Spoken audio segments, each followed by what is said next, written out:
The click of the door made me freeze.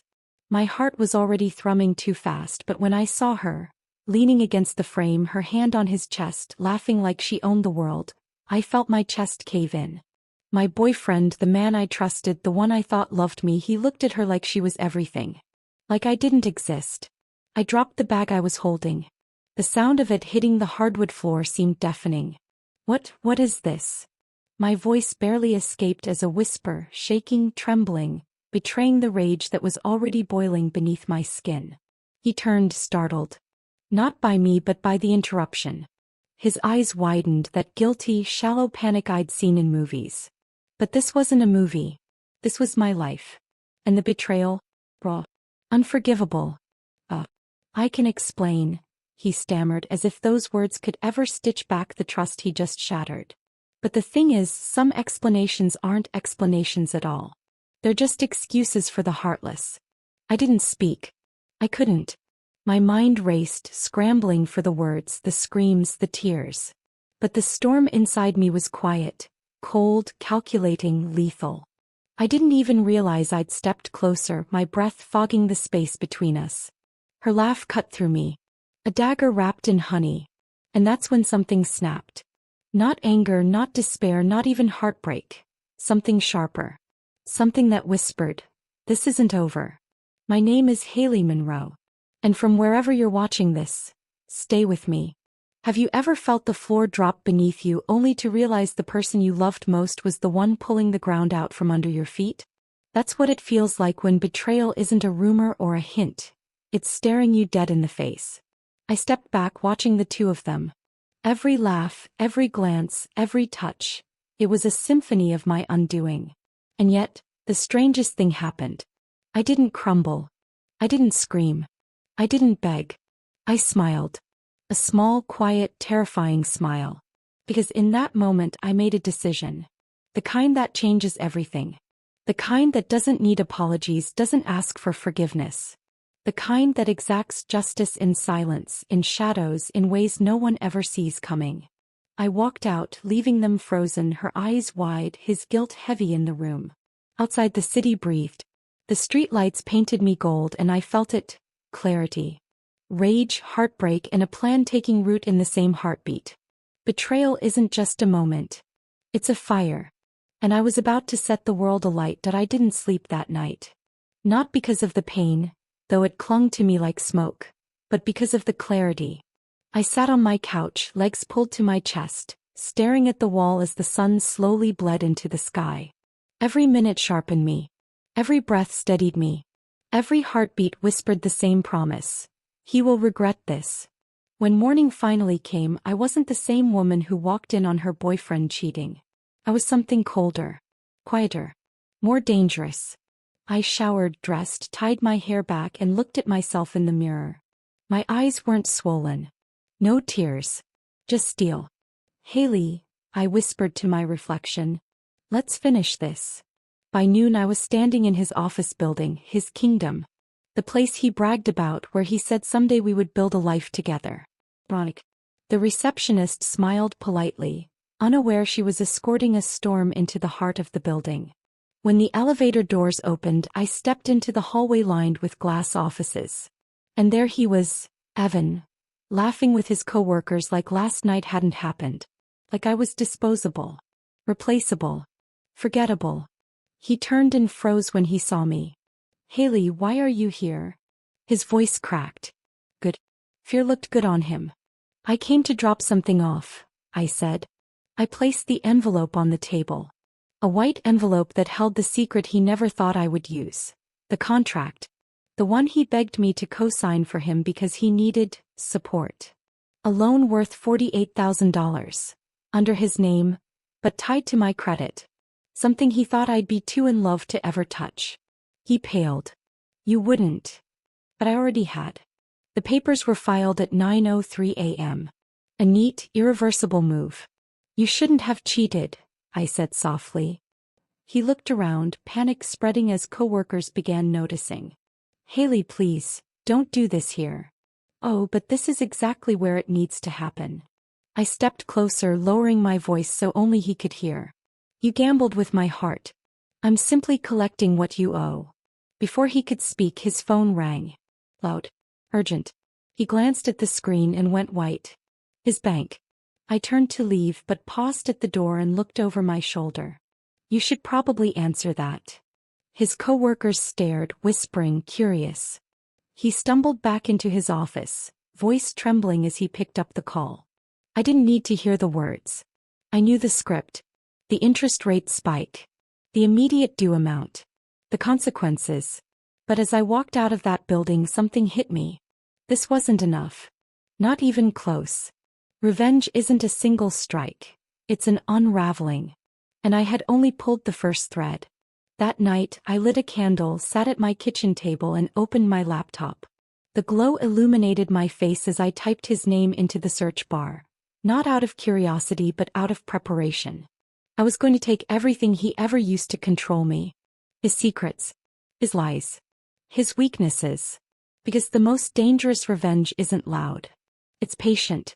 Calculated. Beautiful. And mine was just beginning.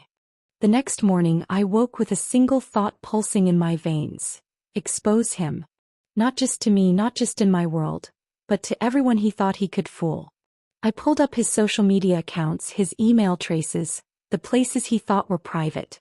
And oh, the things I found: receipts, messages, hidden chats. Plans he had made behind my back. Friends he had lied to. Women he had toyed with. Every little betrayal neatly documented in the digital trail he didn't know existed. I saved every screenshot. Every file. Every breadcrumb. It wasn't anger that drove me, it was art. Precision. Cinematic revenge doesn't scream. It whispers and poisons. By noon I had my plan. He was hosting that lavish fundraiser that night, the one where every investor, every colleague, every friend would be present. The place where he flaunted wealth he thought would impress me. I decided it was the perfect stage. I arrived early, blending into the sea of guests. Sequin dress, hair in soft waves, makeup subtle but precise. The perfect mask of elegance hiding my intent. I moved through the crowd like a ghost, unnoticed. Until I reached him. Evan was laughing at some joke, drink in hand, oblivious. My stomach didn't twist with nerves. It settled, calm, predatory. I placed a small, unassuming USB drive into the clutch at my side. That drive contained everything. Texts, bank records, every trace of his betrayal. I approached the podium when the host called for a toast. The microphone hissed and all eyes turned. Perfect. The cameras caught every smile, every raised glass. And then mine. I pressed the button on my clutch. The presentation screen behind Evan flickered.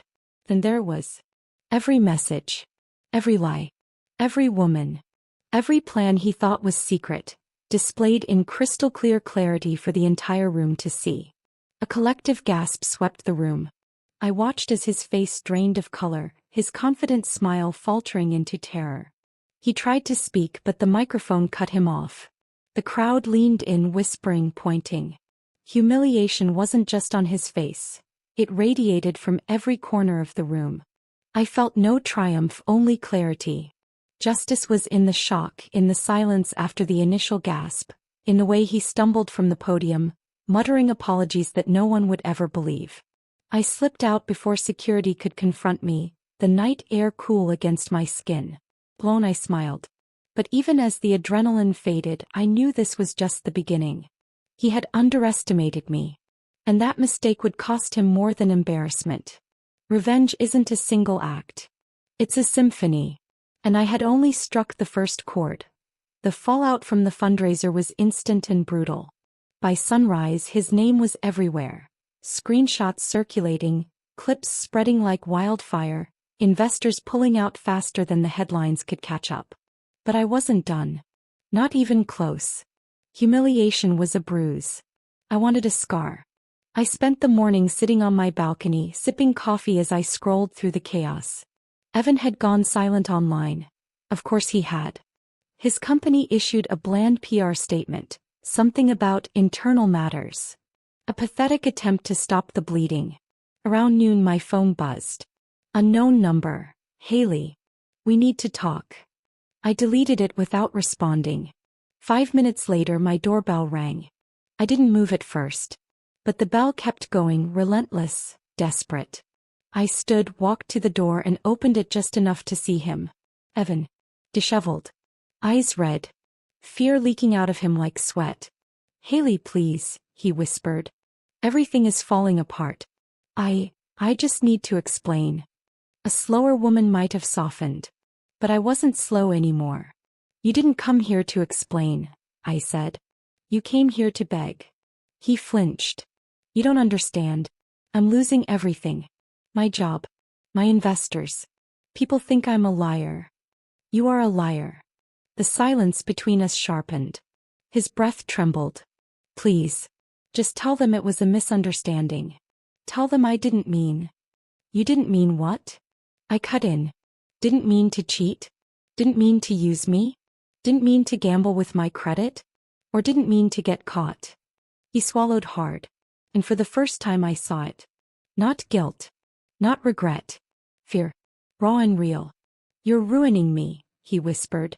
"No," I said, my voice calm enough to frighten even myself. "You ruined yourself. I just turned on the lights." I closed the door before he could see the satisfaction in my eyes. His knocks faded, then stopped. When he finally left, I opened my laptop again. I wasn't finished. He still had one thing left. The company he built on lies, funded by people he manipulated. I knew the cracks. Knew where the skeletons were hidden. He had bragged too much, trusted too carelessly. That afternoon, I sent an anonymous package to the board of directors. Documents proving financial discrepancies he thought he'd buried. False projections. Altered expenses. Misreported profits. The kind of evidence that didn't just embarrass a man. The kind that burned his career to ash.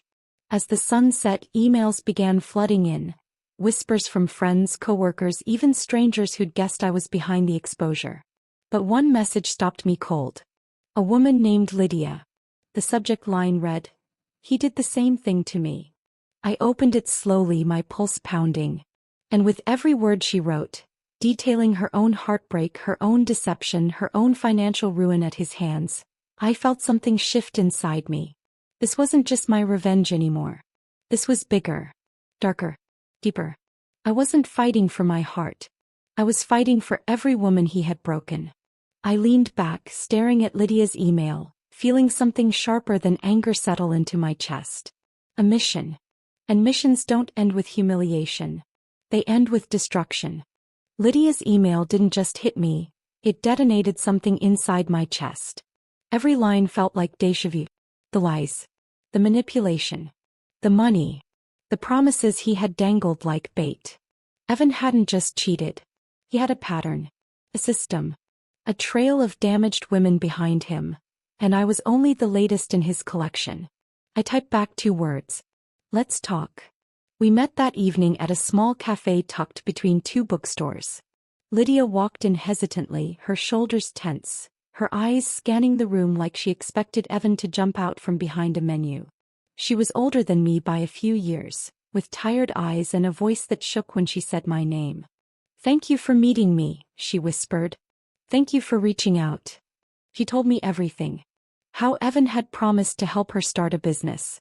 How he convinced her to take out a loan, temporarily, under her name because his credit was tied up. How he disappeared once the money came through. How she spent a year digging herself out of debt he caused. And then she looked at me with trembling hands and said something I'll never forget. "He moves woman to woman like stepping stones. He uses us until there's nothing left. And when he's done, he walks away clean." Except this time he wasn't walking away clean. Not with me. Not with Lydia. Not with the others we were about to find. Because Lydia wasn't the only one. She had names. Contacts. Screenshots. Proof. The more she showed me, the clearer the picture became. Evan was a quiet predator. Polished, charming, believable. A man who built his success by draining the women who trusted him most. By the time we finished talking, night had settled over the city like a heavy curtain. We stepped outside together, the street lamps casting long shadows across the pavement. "What do you want to do?" she asked. Her voice was fragile, but there was steel under it. The same steel I felt rising in me. "I want to end him," I said plainly. Not just emotionally. Not just financially. I want every woman he's hurt to rise up and take back what he stole. Lydia exhaled, relief washing across her face like she had been waiting years to hear someone say those words. I'm in. She wasn't the only one. Over the next week, one message turned into 5. 5 turned into 13. 13 into 20. Women from past years, from past cities, from past versions of him, each one carrying a wound he left behind. We created a group chat. A support system. A coalition. And with every woman who joined, Evan's world grew smaller. Some wanted closure. Some wanted justice. Some wanted blood. But all of us wanted the same thing. To make sure he never hurt anyone again. As our group formed, I started piecing together the final plan. The strike that wouldn't just expose him, but dismantle him completely. His reputation. His finances. His company. His freedom. Because what Evan had done wasn't just cheating. It wasn't just manipulation. It was fraud.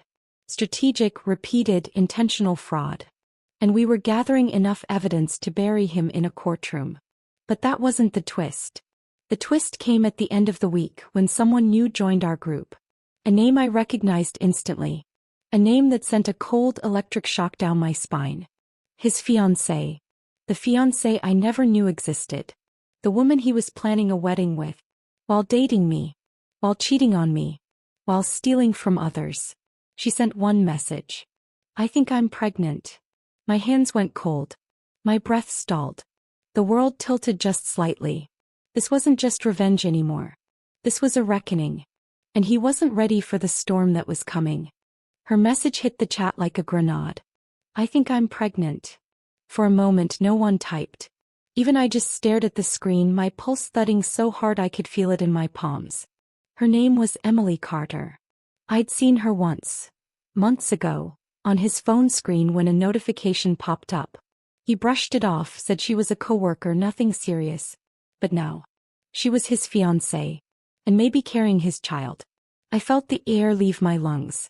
Not because I cared about him. Those feelings were long burnt to ash. But because she had no idea. She was standing on the edge of the same cliff he had pushed so many women over. And she didn't even know the fall was coming. I messaged her privately. Can we meet? Just you and me. She agreed within seconds. We chose a quiet park. Open enough that she wouldn't feel trapped. Private enough for the truth. When she arrived, she looked so soft, so hopeful, so painfully unaware. Her engagement ring glinted under the afternoon sun like a cruel joke. Haley, she asked, voice barely above a whisper. I nodded gently. Thank you for coming. She sat beside me on the bench, hands shaking. I watched her swallow hard before whispering. He said horrible things about you. Said you were obsessive. Said you were trying to ruin his life. I almost laughed. Of course he did. Men like Evan always rewrite history to stay the hero of their own story. Emily, he wasn't just cheating on you, I said gently. He was cheating on you with me. And others. Many others. I watched the change happen, hope draining from her eyes, replaced slowly by confusion, then horror, then a heartbreak so deep it mirrored my own from weeks ago. I handed her my phone. Screenshots. Messages. Dates. Proof upon proof upon proof. Her hands trembled as she scrolled. Each passing second carved the truth deeper into her. When tears slid down her cheeks, she covered her mouth, choking on soft, broken sounds. He told me I was his first real love, she whispered. He told us all that, I replied. He recycles lines the way he recycles women. He cried for a long time. I let her. Because I had cried too. Because we all had. Because pain like that needs space. When she finally lifted her head, something in her expression had shifted. Her sadness sharpened. Her heartbreak hardened. And there was the steel. The fire. The thing inside every woman who has finally seen the truth. What do we do now? She asked. Not what do I do? Not should I leave him? But what do we do? I told her everything. About Lydia. About the 20 women. About the evidence. About the plan. By the time I finished, she wiped her tears, took a deep breath, and said something that stunned every part of me. He proposed to me last month. With a ring I paid for. I didn't know until now. I checked the transaction. My blood ran cold. It was worse than I thought. So much worse. She met my eyes and said, I want to be part of this. Every step. Every strike. Every consequence. That night, after she joined the group chat, the dynamic shifted. We weren't just victims anymore. We were a force. A united front. A storm with names, faces, stories, each one offering a piece of the puzzle that would end him. One girl had bank transfers. Another had emails. Another had photos. One had his fake business filings. Another had screenshots of him bragging about tax loopholes he wasn't supposed to be using. Piece by piece we built a file so detailed, so damning, so airtight, it could destroy not just his relationships but his entire life. But we needed one more thing. The final strike. The one that would make sure he couldn't run, couldn't hide, couldn't charm his way out like he always did. And that opportunity came from the one woman none of us expected. Emily. Because she revealed something with trembling hands and a whisper that made the entire chat go silent. I have access to his personal vault. His vault. Where he kept the things he valued most. The things he hid from everyone. The things that could ruin him in seconds. And the best part? He had no idea she knew the code. This wouldn't just be revenge. This would be the end of Evan Price. The moment Emily said she had access to his vault, the group chat exploded. Messages firing fast, frantic, electric. I just sat there staring at my screen, the words replaying in my mind like a prophecy. I have access to his personal vault. That wasn't a detail. That was a weapon. A vault meant secrets. Secrets meant leverage. Leverage meant power. We arranged the break-in, not the illegal kind. Nothing dramatic or reckless. Emily had a key. A code. Legal access as his fiancée. That made her presence legitimate. And everything she removed would be under the umbrella of their shared property. Evan had blurred so many lines that he didn't even realize he had set the trap for himself. Saturday night. 10:14 p.m. His apartment. He wasn't home. He was busy putting out fires, begging investors, scrambling to rebuild his image, pretending to be the victim of a smear campaign he caused himself. Perfect timing. Emily, Lydia, and I walked into his apartment like ghosts. Quiet. Controlled. Deadly. The place was spotless. Evan's perfectionism showing through every expensive piece of furniture. But underneath the polished surface, there was a rot he couldn't hide anymore. A rot we were about to drag into the light. The vault was behind a false panel in his office wall. A sleek, matte black safe with a spinning digital lock.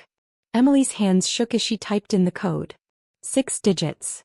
A soft beep. Then a quiet click. When the door swung open, she stepped back. Inside was his entire real life.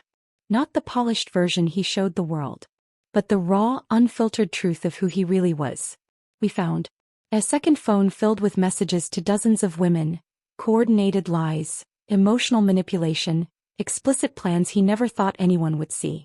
A folder of falsified tax documents, the kind that would land him in federal court. A hard drives labeled with company financials he never reported. Fake IDs with his picture but different names. A stack of non-disclosure agreements, some signed, some blank. Proof he'd been silencing women for years. And then, the ugliest part. A notebook. Handwritten. Pages and pages of notes about each woman he had used. Our jobs, fears, weaknesses, finances. It wasn't love. It wasn't even cheating. We were data. Exploits. Line items in his personal scam. Emily trembled as she flipped through it. Lydia covered her mouth, staring in horror. I felt something colder than rage wash over me. This wasn't heartbreak. This wasn't betrayal. This was predation. We gathered everything, photocopying, scanning, filming. We created backups. Encrypted files. A digital package ready to drop. Then Emily handed me something small. A velvet box. I think he meant to propose with this one. To the next girl, she whispered. Inside wasn't a ring. It was a key. A key to a storage unit under a different name. Another lie. Another layer. Another door we would eventually open. But not tonight. Tonight was about ending his ability to hurt another woman ever again. When we finished, we left everything exactly as we found it. Every paper in place. Every device tucked neatly back. Because the best revenge isn't loud. It isn't obvious. It's silent. And it unfolds slowly. Like a nightmare, the villain doesn't realize he's already inside. The next morning we executed the plan. One file to the IRS. Another to the State Fraud Division. Another to his board of directors. Another to the police fraud department. Another to the investors he had lied to. Finally, a public, anonymous upload of his double life. Not revenge porn. Not explicit photos. Just truth. Cold, devastating truth. By noon his name was trending for all the wrong reasons. By evening his company suspended him, pending investigation. By nightfall his accounts were frozen. His assets flagged. His reputation obliterated. He had spent years building a kingdom of lies. We burned it down in 12 hours. But there was still one thing left. One confrontation none of us could avoid. The moment he realized who was behind it. At 11:03 p.m. he showed up at my apartment. Fists pounding. Voice cracked. Desperation dripping from every breath. "Haley, open the door. I know what you did." I didn't move. I didn't speak. I just watched him through the peephole. The frantic, broken man who once pretended to love me. Then he said something that made the hair on my neck rise. "That baby is mine. And you're destroying my life." It wasn't the words. It was the way he said baby. Like it was property. Like she was property. Like we all had been. But he didn't know the truth. Not yet. And that truth would break him more than anything we'd already done. Because Emily walked up behind him. "Come. Taken. Change." She tapped his shoulder. Turned. Saw her. And his face collapsed in real, true fear. "You don't get to call it your baby," she said softly. "You don't get anything anymore." His mouth fell open. But what she said next is what shattered him. "I had the test today. And the baby isn't yours." His breath hitched. He stumbled. He almost fell. And I swear, the silence that followed felt like justice. Real, perfect, poetic justice. The day Evan fell apart, I watched from the shadows. Not hidden, not cowardly, just far enough to see the man I once loved as he truly was. Small, shattered, unmasked. His investors had dropped him. The board had ousted him. His bank accounts frozen. Social media was ablaze with the truth we had unveiled. Headlines screamed fraud, lies, betrayal. Friends called. Family whispered. Every person he thought loyal now recoiled. And yet standing there I felt no malice in my chest. No joy in his destruction. Only calm. Only closure. Emily, Lydia, and the other women, our coalition, stood beside me. Not as victims but as warriors. Women who had been used, discarded, manipulated, and who had risen together to reclaim what was stolen. Evan fell to his knees in front of me at the courthouse steps later that week, begging, pleading, gasping words I refused to hear. He looked at me as if I could save him. But I had no intention. I had done my part. Justice had done the rest. I felt the weight of months of pain lift from my shoulders. All the nights spent planning, all the tears, all the heartbreak, they had led to this moment. And I understood something profound. Revenge isn't just about making someone suffer. It's about reclaiming yourself. It's about rising from the ashes of betrayal and becoming untouchable. Emily held my hand as we walked past him, our shadows stretching long on the pavement. "This is the last we'll see of him," she said softly. "Yes," I replied, feeling a strange lightness. "The last any of us will see of him." I glanced back once. Evan's eyes were hollow, his pride gone, the empire he built with lies reduced to rubble. But in that ruin I didn't feel triumph over a man. I felt triumph over fear. Over doubt. Over heartbreak. I had been broken once. I had been used. I had been silenced. No more. The women I had once been alone with were now sisters in strength. The men who had once deceived us were powerless. And the world, our world, was ours to reclaim.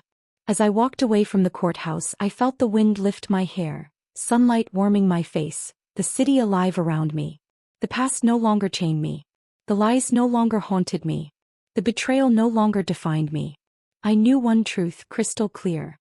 We rise strongest when they underestimate us. And Evan Price had underestimated all of us. He lost more than money, more than love. He lost the power to ever hurt another woman again. I didn't smile. I didn't gloat. I simply walked forward free.